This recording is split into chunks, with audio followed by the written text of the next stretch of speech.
दोस्तों, मैं मासूम सुमन स्टडी पॉइंट 4088 पर एक बार फिर आपका स्वागत करता हूं।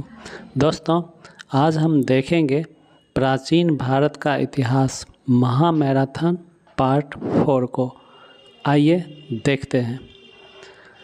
पार्ट 4 का पहला सवाल है, गोमतेश्वर की मूर्ति का निर्माण किसने कराया था?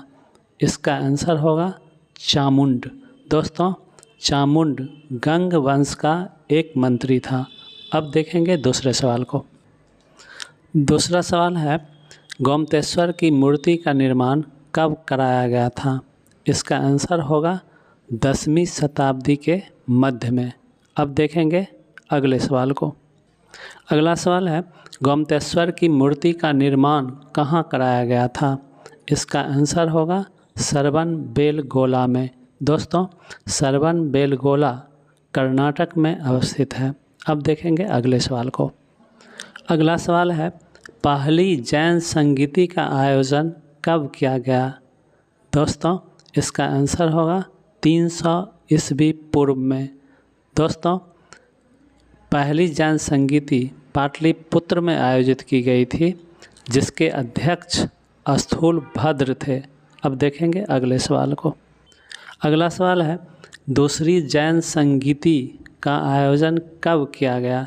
इसका आंसर होगा 512 ईस्वी में। दोस्तों, दूसरी जैन संगीति का आयोजन गुजरात के वल्लभी में हुआ था, जिसके अध्यक्ष महर्षि क्षमा श्रवण थे। अब देखेंगे अगले सवाल को। अगला सवाल है, किस जैन संगीति में जैन धर्म 2 भागों में विभक्त हो गया? इसका आंसर होगा पहली जैन संगीति में। दोस्तों, पहली जैन संगीति में जैन धर्म 2 भागों में विभक्त हो गया था, जिसमें से पहला था श्वेतांबर और दूसरा था दिगंबर। अब देखेंगे अगले सवाल को। अगला सवाल है, प्रसिद्ध जैनी जल मंदिर कहाँ है? इसका आंसर होगा पावापुरी। दोस्तों, पावापुरी नालंदा ज़िला में अवस्थित है। अब देखेंगे अगले सवाल को। अगला सवाल है, मथुरा कला का संबंध किस धर्म से है? इसका आंसर होगा जैन धर्म। अब देखेंगे अगले सवाल को। अगला सवाल है, जैन धर्म किसके बीच सर्वाधिक फैला? इसका आंसर होगा व्यापारी वर्ग। अब देखेंगे अगले सवाल को। अगला सवाल है, महावीर के अनुयायियों को क्या कहा जाता है? इसका आंसर होगा निग्रंथ। अब देखेंगे अगले सवाल को। अगला सवाल है, महावीर के प्रमुख शिष्य को क्या कहा जाता था? इसका आंसर होगा गंधर। अब देखेंगे अगले सवाल को। अगला सवाल है, महावीर के उपदेशों का संकलन किस पुस्तक में है? इसका आंसर होगा पूर्व। दोस्तों, पूर्व नामक पुस्तक में महावीर के उपदेशों का संकलन है। अब देखेंगे अगले सवाल को। अगला सवाल है, महावीर को निर्वाण कब प्राप्त हुआ? इसका आंसर होगा 468 ईस्वी पूर्व में। दोस्तों, 468 ईस्वी पूर्व में महावीर को निर्वाण की प्राप्ति पावापुरी नामक स्थान में हुआ था। अब देखेंगे अगले सवाल को। अगला सवाल है, जैन साहित्य को क्या कहा जाता है? इसका आंसर होगा आगम। अब देखेंगे अगले सवाल को। अगला सवाल है, बौद्ध धर्म के प्रवर्तक कौन थे? इसका आंसर होगा गौतम बुद्ध। अब देखेंगे अगले सवाल को। अगला सवाल है, गौतम बुद्ध का जन्म कहाँ हुआ था? इसका आंसर होगा लुम्बिनी वन में। दोस्तों, लुम्बिनी वन कपिलवस्तु नामक स्थान में अवस्थित है। अब देखेंगे अगले सवाल को। अगला सवाल है, गौतम बुद्ध का जन्म कब हुआ था? इसका आंसर होगा 563 ईस्वी पूर्व में। अब देखेंगे अगले सवाल को। अगला सवाल है, एशिया का प्रकाश पुंज किसे कहा जाता है? इसका आंसर होगा गौतम बुद्ध। अब देखेंगे अगले सवाल को। अगला सवाल है, गौतम बुद्ध के बचपन का क्या नाम था? इसका आंसर होगा सिद्धार्थ। अब देखेंगे अगले सवाल को। अगला सवाल है, गौतम बुद्ध के पिता कौन थे? इसका आंसर होगा शुद्धोधन। दोस्तों, गौतम बुद्ध की माँ माया देवी थी। अब देखेंगे अगले सवाल को। अगला सवाल है, गौतम बुद्ध का लालन पालन किसने किया था? इसका आंसर होगा प्रजापति गौतमी। दोस्तों, प्रजापति गौतमी गौतम बुद्ध की सौतेली माँ थी। अब देखेंगे अगले सवाल को। अगला सवाल है, गौतम बुद्ध का विवाह किसके साथ हुआ था? इसका आंसर होगा यशोधरा। अब देखेंगे अगले सवाल को। अगला सवाल है, गौतम बुद्ध के पुत्र का क्या नाम था? इसका आंसर होगा राहुल। अब देखेंगे अगले सवाल को। अगला सवाल है, सिद्धार्थ के गृह त्याग की घटना को क्या कहा गया? इसका आंसर होगा महाभिनिष्क्रमण। अब देखेंगे अगले सवाल को। अगला सवाल है, सिद्धार्थ के पहले एवं दूसरे गुरु कौन थे? इसका आंसर होगा अलार कलाम एवं रुद्रक। अब देखेंगे अगले सवाल को। अगला सवाल है, गौतम बुद्ध को ज्ञान कहाँ प्राप्त हुआ? इसका आंसर होगा बोध गया में। दोस्तों, बोध गया में निरंजना नामक नदी के किनारे गौतम बुद्ध को ज्ञान की प्राप्ति हुई थी। अब देखेंगे अगले सवाल को। अगला सवाल है, गौतम बुद्ध को किस वृक्ष के नीचे ज्ञान की प्राप्ति हुई थी? इसका आंसर होगा पीपल वृक्ष। अब देखेंगे अगले सवाल को। अगला सवाल है, ज्ञान प्राप्ति के बाद सिद्धार्थ क्या कहलाए? इसका आंसर होगा बुद्ध। दोस्तों, बुद्ध का गोत्र गौतम था, जिस कारण बुद्ध को गौतम बुद्ध कहा जाने लगा। अब देखेंगे अगले सवाल को। अगला सवाल है, गौतम बुद्ध को किस दिन ज्ञान की प्राप्ति हुई? इसका आंसर होगा बैसाख पूर्णिमा के दिन। अब देखेंगे अगले सवाल को। अगला सवाल है, गौतम बुद्ध ने अपना पहला उपदेश कहाँ दिया? इसका आंसर होगा सारनाथ। दोस्तों, सारनाथ को पहले ऋषिपत्तनम भी कहा जाता था। अब देखेंगे अगले सवाल को। अगला सवाल है, गौतम बुद्ध ने किस भाषा में उपदेश दिया? इसका आंसर होगा पाली भाषा में। अब देखेंगे अगले सवाल को। अगला सवाल है, बौद्ध धर्म के त्रिरत्न हैं। इसका आंसर होगा बुद्ध, धम्म एवं संघ। अब देखेंगे अगले सवाल को। अगला सवाल है, बुद्ध ईश्वर में विश्वास करते थे? इसका आंसर होगा नहीं। दोस्तों, बुद्ध ईश्वर में तो विश्वास नहीं करते थे, लेकिन बुद्ध आत्मा में भी विश्वास नहीं करते थे। अब देखेंगे अगले सवाल को। अगला सवाल है, बुद्ध के अनुसार मनुष्य के पुनर्जन्म का कारण है? इसका आंसर होगा अतृप्त इच्छा। अब देखेंगे अगले सवाल को। अगला सवाल है, बौद्ध धर्म में प्रविष्टि को क्या कहा जाता था? इसका आंसर होगा उपसंपदा। अब देखेंगे अगले सवाल को। अगला सवाल है, दुनिया दुखों से भरी है, बुद्ध के इस वाक्य का आधार क्या था? इसका आंसर होगा उपनिषद। अब देखेंगे अगले सवाल को। अगला सवाल है, बुद्ध के अनुयायी कितने प्रकार के थे? इसका आंसर होगा 2 प्रकार के। दोस्तों, बुद्ध के अनुयायी 2 प्रकार के थे। एक को भिक्षुक कहा जाता था, जबकि दूसरे को उपासक कहा जाता था। अब देखेंगे अगले सवाल को। अगला सवाल है, बौद्ध ग्रंथ से संबंधित त्रिपिटक कितने हैं? इसका आंसर 3 होगा। दोस्तों, बौद्ध ग्रंथ से संबंधित 3 पिटक थे, जिसे सुत्त पिटक, विनय पिटक और अभिधम्म पिटक के रूप में जाना जाता है। अब देखेंगे अगले सवाल को।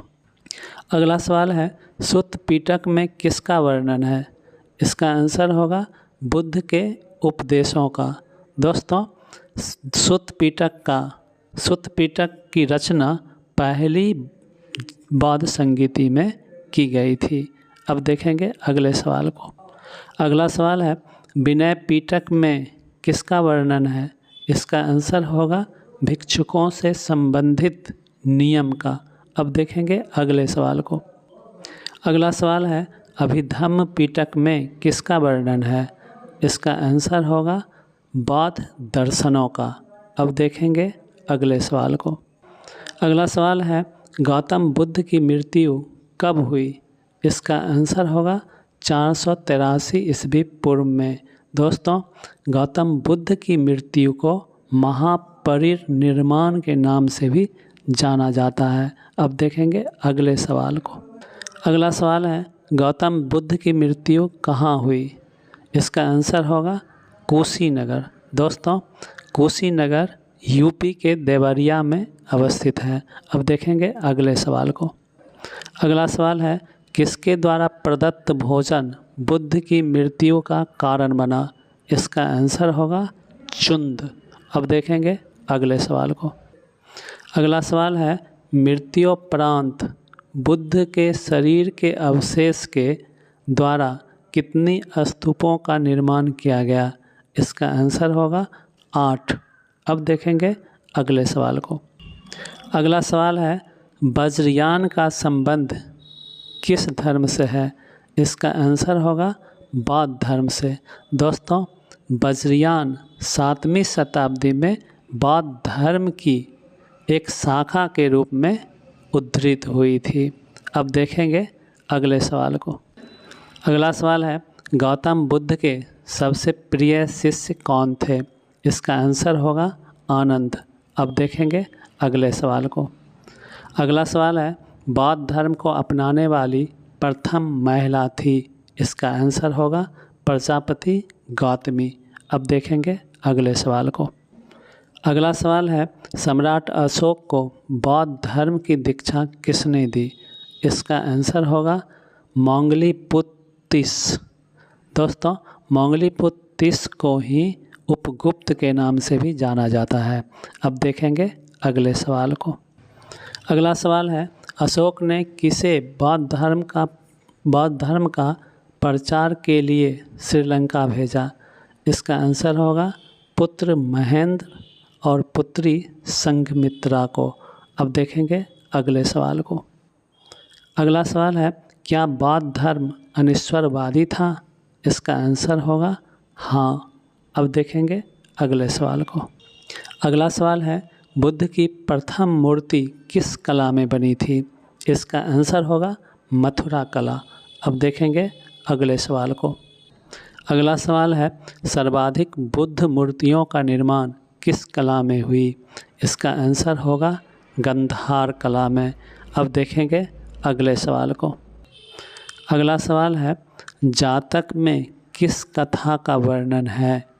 इसका आंसर होगा बुद्ध के पूर्व जन्म की कथा का। अब देखेंगे अगले सवाल को। अगला सवाल है बुद्ध के जन्म का प्रतीक है? इसका आंसर होगा कमल व साढ़। अब देखेंगे अगले सवाल को। अगला सवाल है बुद्ध के गृह त्याग का प्रतीक है? इसका आंसर होगा घोड़ा। अब देखेंगे अगले सवाल को। अगला सवाल है बुद्ध के ज्ञान प्राप्ति का प्रतीक है? इसका आंसर होगा पीपल का वृक्ष। दोस्तों, इसी पीपल के वृक्ष को बोधि वृक्ष के नाम से जाना जाता है। अब देखेंगे अगले सवाल को। अगला सवाल है बुद्ध के निर्वाण का प्रतीक है? इसका आंसर होगा पद चिन्ह। अब देखेंगे अगले सवाल को। अगला सवाल है बुद्ध की मृत्यु का प्रतीक है? इसका आंसर होगा स्तूप। अब देखेंगे अगले सवाल को। अगला सवाल है पहली बौद्ध संगीति कब आयोजित की गई थी? इसका आंसर होगा 483 ईस्वी पूर्व में। दोस्तों, जिस समय पहली बौद्ध संगीति का आयोजन हुआ था उस समय अजातशत्रु का शासन था और पहली बौद्ध संगीति की अध्यक्षता महाकश्यप ने किया था और पहली बौद्ध संगीति राजगृह में आयोजित की गई थी। अब देखेंगे अगले सवाल को। अगला सवाल है दूसरी बौद्ध संगीति का आयोजन कब हुआ? इसका आंसर होगा 383 ईस्वी पूर्व में। दोस्तों, जिस समय दूसरी बौद्ध संगीति का आयोजन हुआ उस समय काला शोक का शासन था और इस संगीति की अध्यक्षता सवा कामी नामक व्यक्ति ने किया था और यह संगीति वैशाली में आयोजित की गई थी। अब देखेंगे अगले सवाल को। अगला सवाल है, तृतीय बौद्ध संगीति कब आयोजित की गई? इसका आंसर होगा 255 ईस्वी पूर्व में। दोस्तों, तृतीय बौद्ध संगीति के समय अशोक का शासन था और इस संगीति की अध्यक्षता मोंगलीपुत्र तिस्स ने की थी और यह संगीति पाटलिपुत्र में आयोजित की गई थी। अब देखेंगे अगले सवाल को। अगला सवाल है, चतुर्थ बौद्ध संगीति का आयोजन कब हुआ था? इसका आंसर होगा ईसा की पहली शताब्दी में। दोस्तों, चतुर्थ बौद्ध संगीति का आयोजन कनिष्क के शासनकाल में हुआ था और इस संगीति की अध्यक्षता वसुमित्र ने की थी और इसका आयोजन कश्मीर में किया गया था। अब देखेंगे अगले सवाल को। अगला सवाल है, विनय पिटक एवं सुत्त पिटक की रचना किस बौद्ध संगीति में की गई? इसका आंसर होगा पहली बौद्ध संगीति। अब देखेंगे अगले सवाल को। अगला सवाल है, अभिधम्म पिटक की रचना किस बौद्ध संगीति में की गई? इसका आंसर होगा तृतीय बौद्ध संगीति। अब देखेंगे अगले सवाल को। अगला सवाल है, किस संगीति में बौद्ध धर्म का विभाजन स्थविर एवं महासंघिक में हुआ? इसका आंसर होगा द्वितीय बौद्ध संगीति। अब देखेंगे अगले सवाल को। अगला सवाल है, किस संगीति में बौद्ध धर्म का विभाजन हीनयान एवं महायान में हुआ? इसका आंसर होगा चौथी बौद्ध संगीति। अब देखेंगे अगले सवाल को। अगला सवाल है, गौतम बुद्ध ने अपना पहला उपदेश कहाँ दिया? इसका आंसर होगा सारनाथ में। अब देखेंगे अगले सवाल को। अगला सवाल है, गौतम बुद्ध ने सर्वाधिक उपदेश कहाँ दिया? इसका आंसर होगा श्रावस्ती। अब देखेंगे अगले सवाल को। अगला सवाल है, शिव की उपासना करने वाले क्या कहलाते हैं? इसका आंसर होगा शैव। अब देखेंगे अगले सवाल को। अगला सवाल है, शिवलिंग का पहला स्पष्ट वर्णन कहाँ से मिलता है? इसका आंसर होगा मत्स्य पुराण। अब देखेंगे अगले सवाल को। अगला सवाल है, क्या सैंधव सभ्यता में शिवलिंग की उपासना का प्रमाण मिलता है? इसका आंसर होगा हाँ। अब देखेंगे अगले सवाल को। अगला सवाल है, वामन पुराण के अनुसार शैव संप्रदाय थे? इसका आंसर होगा 4। दोस्तों, ये 4 शैव संप्रदाय निम्नलिखित थे। पहला था पशुपत, दूसरा कपालिक, तीसरा कालामुख, चौथा लिंगायत। अब देखेंगे अगले सवाल को। अगला सवाल है, पशुपत संप्रदाय के संस्थापक कौन थे? इसका आंसर होगा लकुलिश। अब देखेंगे अगले सवाल को। अगला सवाल है, कपालिक संप्रदाय के इष्ट देव कौन हैं? इसका आंसर होगा भैरव। अब देखेंगे अगले सवाल को। अगला सवाल है, शैव धर्म का सर्वाधिक प्राचीन संप्रदाय है? इसका आंसर होगा पशुपत संप्रदाय। अब देखेंगे अगले सवाल को। अगला सवाल है, नैनार संतों का संबंध किस धर्म से है? इसका आंसर होगा शैव धर्म। अब देखेंगे अगले सवाल को। अगला सवाल है, अलवार संतों का संबंध किस धर्म से है? इसका आंसर होगा वैष्णव धर्म से। अब देखेंगे अगले सवाल को। अगला सवाल है, बृहदेश्वर मंदिर का संबंध किस धर्म से है? इसका आंसर होगा शैव धर्म से। दोस्तों, बृहदेश्वर मंदिर का निर्माण चोल शासक राजराज प्रथम ने कराया था। अब देखेंगे अगले सवाल को। अगला सवाल है, वैष्णव धर्म के प्रवर्तक कौन थे? इसका आंसर श्री कृष्ण होगा। दोस्तों, श्री कृष्ण मथुरा निवासी थे जो वृष्णि कबीले से संबंधित थे। अब देखेंगे अगले सवाल को। अगला सवाल है, किस पुराण में विष्णु के 10 अवतारों का उल्लेख है? इसका आंसर होगा मत्स्य पुराण। अब देखेंगे अगले सवाल को। अगला सवाल है, यूनानी राजदूत मेगास्थनीज श्री कृष्ण के लिए किस शब्द का प्रयोग किया था? इसका आंसर होगा हेराक्लीस। अब देखेंगे अगले सवाल को। अगला सवाल है, इस्लाम किस भाषा का शब्द है? इसका आंसर होगा अरबी भाषा का। दोस्तों, इस्लाम का अर्थ होता है अल्लाह को समर्पण। अब देखेंगे अगले सवाल को। अगला सवाल है, इस्लाम धर्म के प्रवर्तक कौन थे? इसका आंसर होगा हज़रत मोहम्मद साहब। अब देखेंगे अगले सवाल को। अगला सवाल है, हज़रत मोहम्मद का जन्म कहाँ हुआ? इसका आंसर होगा मक्का में। दोस्तों, हज़रत मोहम्मद का जन्म मक्का में 570 ईस्वी में हुआ था। अब देखेंगे अगले सवाल को। अगला सवाल है, मोहम्मद साहब के पिता का क्या नाम था? इसका आंसर होगा अब्दुल्ला। दोस्तों, मोहम्मद साहब के पिता का नाम अब्दुल्ला था और उनकी माता का नाम अमीना था। अब देखेंगे अगले सवाल को। अगला सवाल है, मोहम्मद साहब का निकाह किससे हुआ था? इसका आंसर होगा खादीजा से। अब देखेंगे अगले सवाल को। अगला सवाल है, मोहम्मद साहब की पुत्री का क्या नाम था? इसका आंसर होगा फातिमा। अब देखेंगे अगले सवाल को।